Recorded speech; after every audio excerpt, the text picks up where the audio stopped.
everyone, and welcome back to Let's Talk Sarcoidosis. Today, we have someone really special in the studio, but before I introduce the guest, I would like to welcome my co-host, Richard Hanna.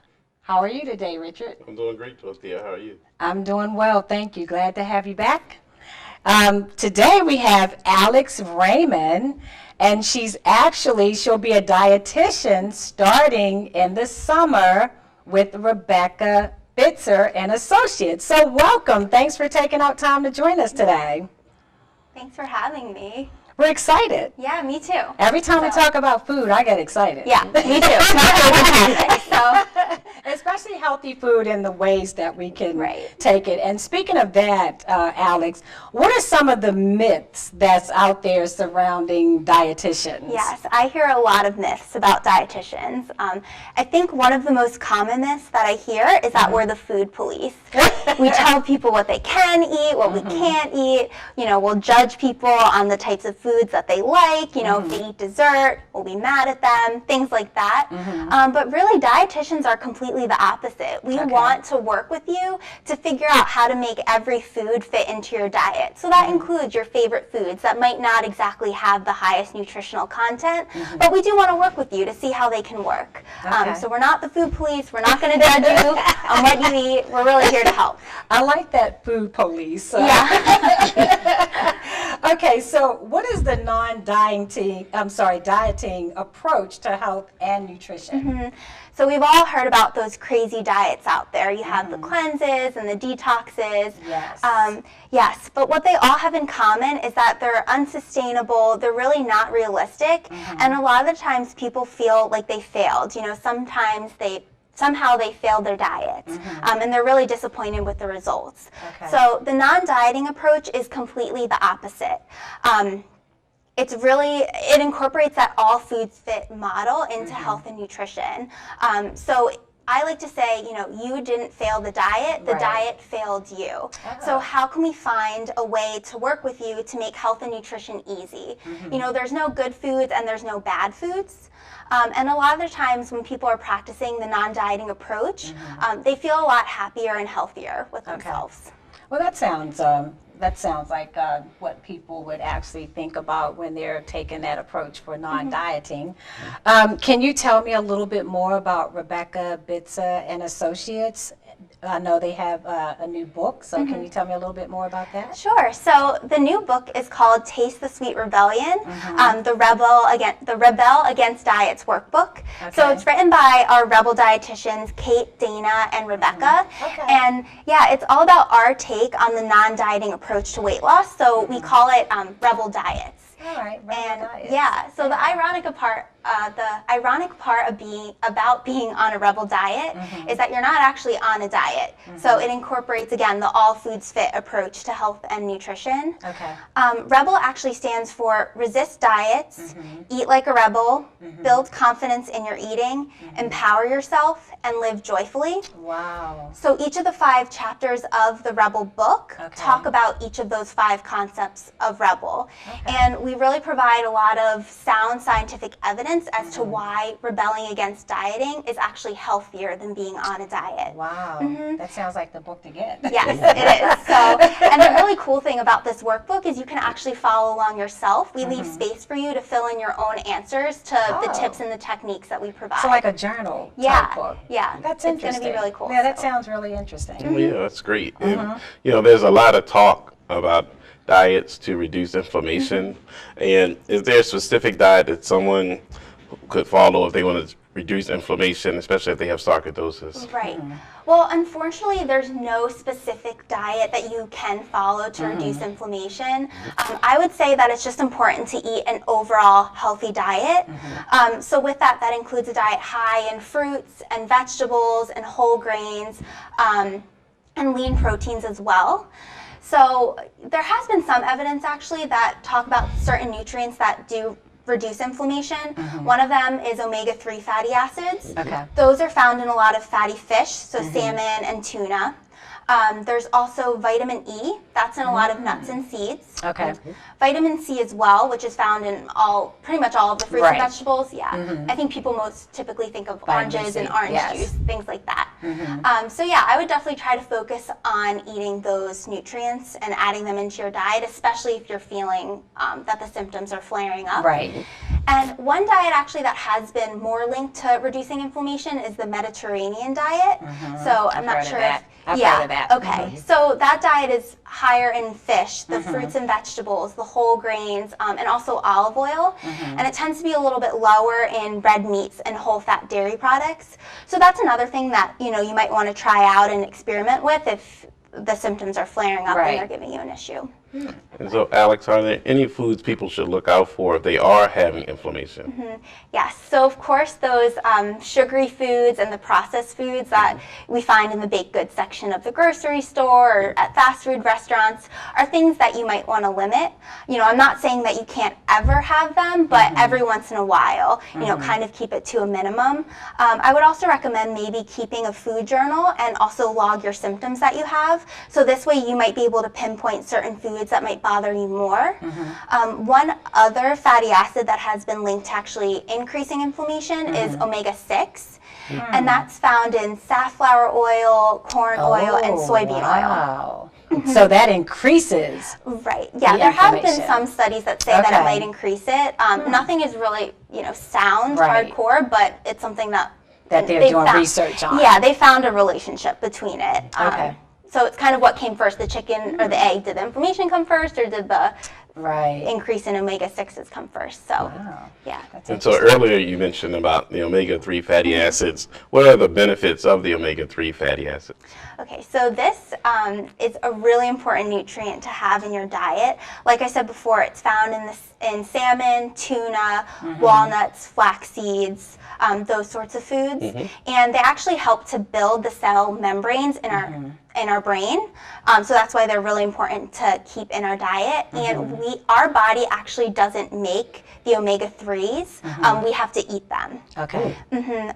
So they've been linked to lowering people's risk of heart disease. Wow. And there's new studies coming out now. Again, it's not hardcore science, but it may also be linked to preventing things like cancer, Crohn's disease, and even possibly stroke. Wow. So yeah, we're finding important things about this fatty acid. Right. One tip I do like to give people is to buy a bag of flaxseed at the grocery store and just kind of sneak it in your foods. So I like to put it in yogurt, in oatmeal, on top of salads. I try not to add too much because sometimes the flavor can overpower the flavor of the food. Okay. But if you're adding it once a day or a few times a week, that can really increase your intake of the food. So maybe a teaspoon or something like that, just to kind of sprinkle around the food.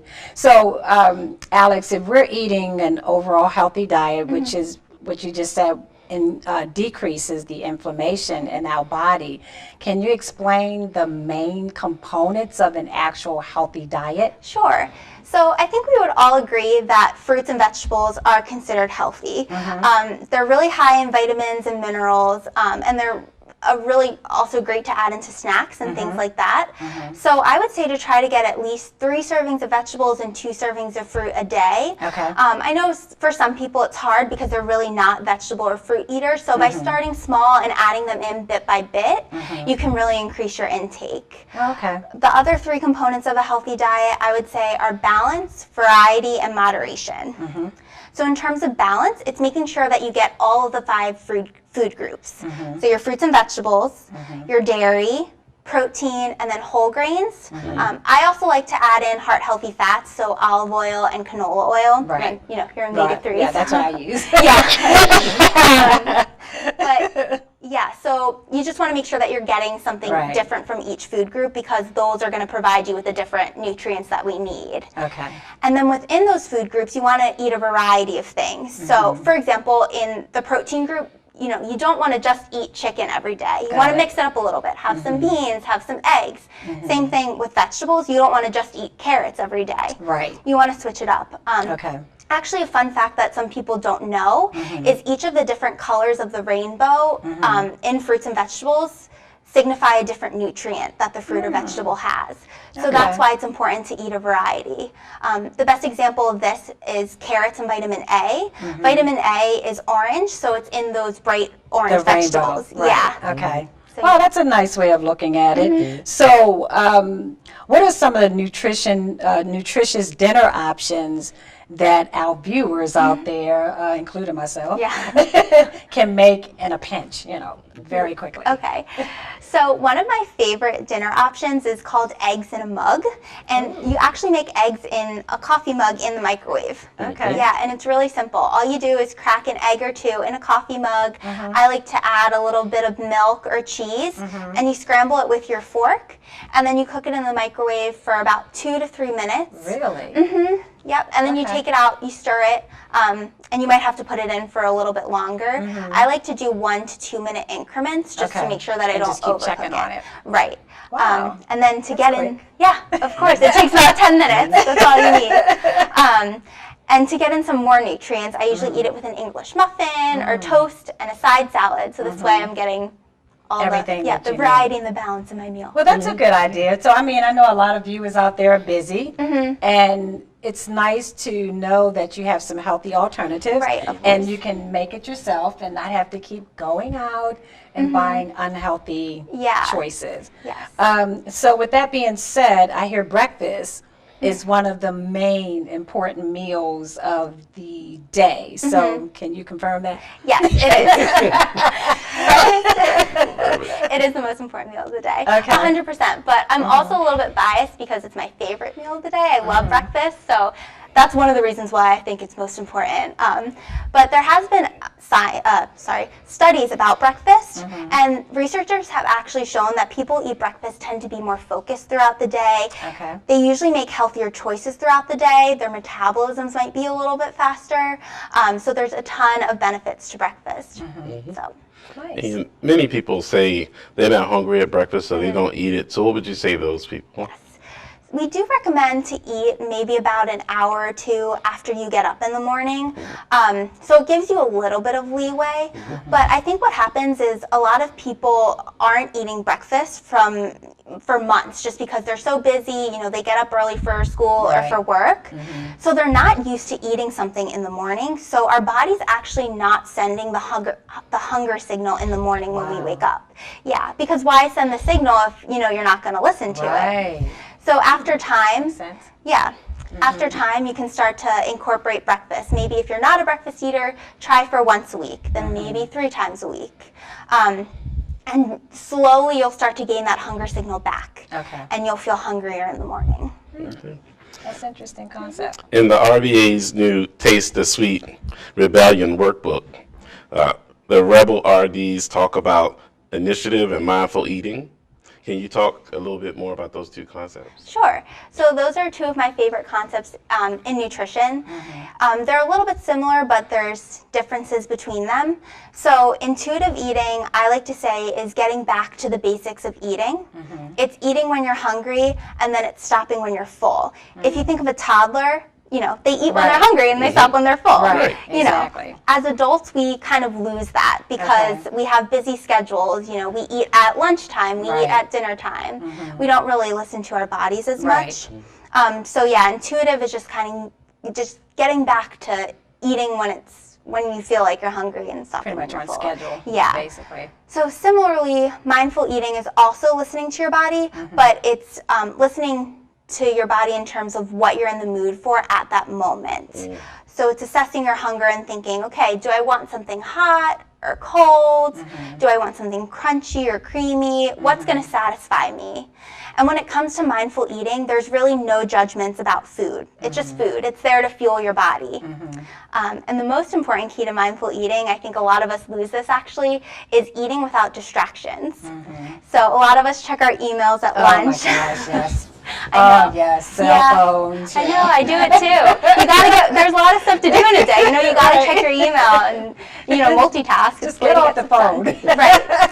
So it's eating without those distractions and truly enjoying every single bite of your meal. So, Alex, how can you practice intuitive and mindful eating throughout the day? One of the things that you can do is keep a food journal with a hunger fullness log. So you'll, before and after your meals, you'll rate your hunger on a scale of 0 to 10. 10 being starving, you're ravenous, you're really, really hungry. Okay. Oh, I'm sorry, 0 is that you're starving. Right. Okay. And then 10 is that you're Thanksgiving Day full. You know, you're completely stuffed. Okay. So if you do this throughout the day, you'll be able to recognize patterns. For example, if you find that at dinner time you're coming in at a 1 or a 2 and you haven't eaten anything since lunch, then maybe that means you need to add in an afternoon snack. Okay. Yeah. Well, with that being said, when we go into the grocery store, you know, all the viewers, even ourselves, what are some of the things that we can make it easy, you know, as far as looking at different healthy choices for us and our families? One of the things that I would definitely recommend is to make a list beforehand and break it up into the different categories of food. So have your produce listed, your dairy listed, and your protein listed, as well as fun foods and snack foods and things like that. So this way when you go to the store, there won't be as much stress as deciding what to get, and you'll have it all written down so you can remember. And you won't have to run from the different parts of the store either, because you'll have everything in one section and you'll be able to pick it out right when you're there. Another fun thing that I like to tell people is to get the kids involved if they're old enough. You know, give them a list of foods that they can actually go and pick out themselves, and maybe have them pick out 1 or 2 things that they would like to have. And then you can also get them involved in cooking the meal and cooking the ingredients that they bought. Yes, that's a good idea. You know, I remember that just kind of brought back a memory for me.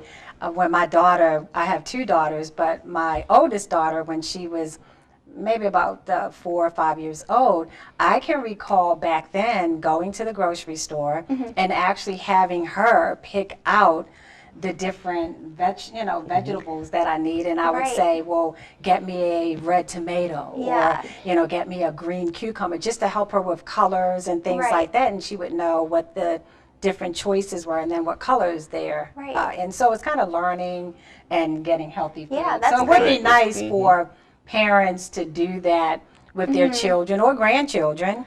You know, just to get them to shop with them, because it is fun. And on that note, when you're going out, that's the other thing. How can you actually order a healthy meal? What's a healthy choice meal when you're out? Yes, I get this question a lot, because eating out is inevitable. We're going to do it. You're going to do it at least once. Yeah. Once a month. Right, yeah, of course. So still keep in mind the components of a healthy diet, balance, variety, and moderation. In terms of balance, let's say you're really in the mood for a hamburger. Okay, that's fine. Order the hamburger. You have your protein and you have your starch. Maybe get a side salad, so this way you also get in your vegetables too. You can have some olive oil and vinegar as the dressing, get in your healthy fats. Variety, if you always go to the same place, maybe you can switch up the order and you can get something different, or you and the person that you're going out to dinner with can split the meal or something like that. And then everything in moderation, you know. Okay. So let me just ask you this. Let's get back to the food part. Okay. So how about if, just because you mentioned eating out and things like that, so I love Italian food. Yes. So if I'm going to an Italian restaurant, you know, they pasta, but they do have other choices. So what would you recommend for all the Italian lovers out there of a healthy choice in the pasta dishes that you're getting? Okay, well, I think it really depends on A, what you're in the mood for, and also B, what sorts of foods you like to eat. Typically, the tomato-based sauces are a little bit healthier because they're lower in the saturated fat. A lot of the creamier sauces have things like heavy cream and things like that. And you can always add a side salad. That's a great way to get in vegetables, you know, like I said before with the burger. And to keep in mind that the portion sizes are especially big when you go out to eat, especially at those Italian restaurants. Oh, yes. Yeah. One bowl of pasta that they give you might be 4 or 5 servings. Yeah. I can never eat it all. That's for sure. Exactly. I don't even attempt to eat it all. Yeah. It's just too much. And that's okay that you don't eat it all. You can always get a takeout box. So I think when you're eating your meal in the middle, you can kind of check in with those hunger and fullness signals that we talked about. And if you're still hungry, you can eat a little bit more, that's fine. Your body still needs the fuel. But if you're starting to feel full, you can always box up some of it. Right. Well, that's a good idea. So people should have a variety of nutrition goals. So what can people do easily to achieve these goals? Okay. Yes, so people do want to obtain different nutrition goals. And, as a dietitian, I kind of work with those people to figure out how they can meet those goals. One tip I like to give them is just to think about their overall health and nutrition goal. What are they really trying to achieve in the long run? And then break it up into small mini goals. So each day you can make small changes to achieve that big goal. Because changing your health and nutrition is really a lifestyle change. Yes, it is. Unfortunately, It really is. yeah, it's not something that's going to happen overnight. Right. That might be a good thing because I probably wouldn't have a job if, it wouldn't Right. if it doesn't change Being overnight. realistic about what the issues are. Right, but I Yes. can totally help people figure out what works best for them. Right. How can they achieve their goals? Okay. So as they achieve the small goals along the way, it's definitely important that they celebrate the accomplishments. Give yourself a pat on the back for maybe eating more mindfully or eating more fruits and vegetables, because eventually you'll become a healthful eater and a mindful eater, and you'll feel really good about your health and nutrition. So let me ask you this, because we know there might be viewers out there who are struggling and who really need help. And it's not a bad thing to need someone to help you to get through this. So can you just walk them through a day if the people that's viewing in the local area that would like to come to Rebecca Bitzer's and Associates, what would that be like for them to step in that door and need help? Sure. So the first appointment is really about the dietitian getting to know their client. What do they typically eat in a day? What is their schedule like? Are they really busy? Do they have kids? Do they also work full time? What are the barriers to actually achieving the health and nutrition goals? So that's really about the first visit, and we will talk a little bit about what small goals you can make until the next visit. Okay. And things like that. Okay. And then from there, the follow-up visits are really just discussing how you did during the week or month or however often you have the follow-up visits, and how can we support you to achieve those goals. Okay. For some people, it might be actually making a grocery list. Right. For some people, it might be practicing mindful eating in the session. We might eat with our clients and say, Okay. how did that meal make you feel? Oh. How did that go? Just giving them different snack Interesting. ideas. Yeah. Okay. And then, of course, some people just need the nutrition education. They really aren't sure what is healthy and Right. what's not. So we're also there to provide that information. And that's what you're there for. So before we end the show, because believe it or not, we're almost at the end here, is there anything that you would like to tell the viewers, something that they can think about as far as healthy tip, or come and see you guys? Is there anything you can tell us very quickly? I think I would tell you to not be afraid to see a dietitian. We're really friendly. Again, we're not the food police, so we really are here to help and offer support. Okay. Yeah. I like that. The food police is going to stick with me. All right, thank you. Now, on that note, I'm going to turn it over to Coach's Corner with Richard Hanna. Can you just tell us a little bit for the viewers, kind of elaborate Well, first, what Alex said? thanks for Alex was talking about. If you want to be on a healthy diet, it's probably going to cost you some money, and to stay on it. And if you're planning on retiring, you think about in retirement, you're going to need about $30 a day, for a couple, maybe have two people, and over a year, that's about $10,000, and most people stay retired for about 30 years, so that's about $300,000 you're going to need just to eat healthy and stay healthy. So if you don't have that type of plan in place, please look at my information and give me a call, and I can help you eat healthy for the rest of your life. Great. Well, let me tell you, it's always about the food that we eat. No matter what disease that people have or whatever they're coping with, it starts with eating healthy, and I'm sure Alex would agree. Yeah. And I would like to thank you for being on the show today and giving us that dietitian type of education and what we really need to learn about our diet. It's not diet per se, but just diet as far as eating healthy. And so we're glad that you were here to share that with us and to cut back, especially on inflammation, because there's a lot of people that watch the show who are seriously battling inflammation, and this information is just valuable. So thank you again for being here today. And as I always say to everyone who has sarcoidosis, you know, we all have sarcoidosis, but sarcoidosis doesn't have us. And until next time, like Alex said, eat healthy, stay positive, get some exercise in, of course, after checking with your diet. And just like Richard said, make sure you have the finances to do that, because eating healthy is not cheap. So look at the credits, and for any information, if you want to see Alex or if Richard can help you in any kind of way, check the credits and have a blessed day. Thanks. Until next time.